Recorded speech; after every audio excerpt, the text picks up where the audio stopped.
सबसे बड़ी खबर भोजपुरी की नया फिल्म लेकर आया हूं मेरे दोस्त। तो वीडियो को पूरा देखिएगा और मेरे चैनल को सब्सक्राइब नहीं किया है तो जरूर कीजिएगा। तो बात कर लेते हैं भोजपुरी के रानी चटर्जी का नया फिल्म रिलीज हो चुका है मेरे दोस्त।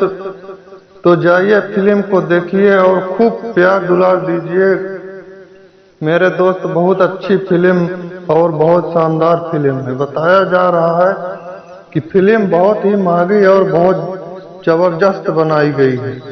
बात कर लेते हैं कि फिल्म मीडिया रिपोर्टर के माध्यम से फिल्म में 4 करोड़ के लगभग खर्च लगा हुआ है। फिल्म का नाम है सौगंध भोलेनाथ की। बहुत जबरदस्त फिल्म है मेरे भाई।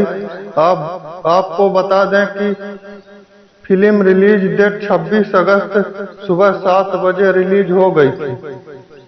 तो सौगंध भोलेनाथ की फिल्म अच्छी लगी हो तो वीडियो को लाइक जरूर कीजिएगा मेरे दोस्त। और अभी तक मेरे चैनल को सब्सक्राइब नहीं किया है तो सब्सक्राइब कर लीजिएगा। नमस्ते, प्रणाम।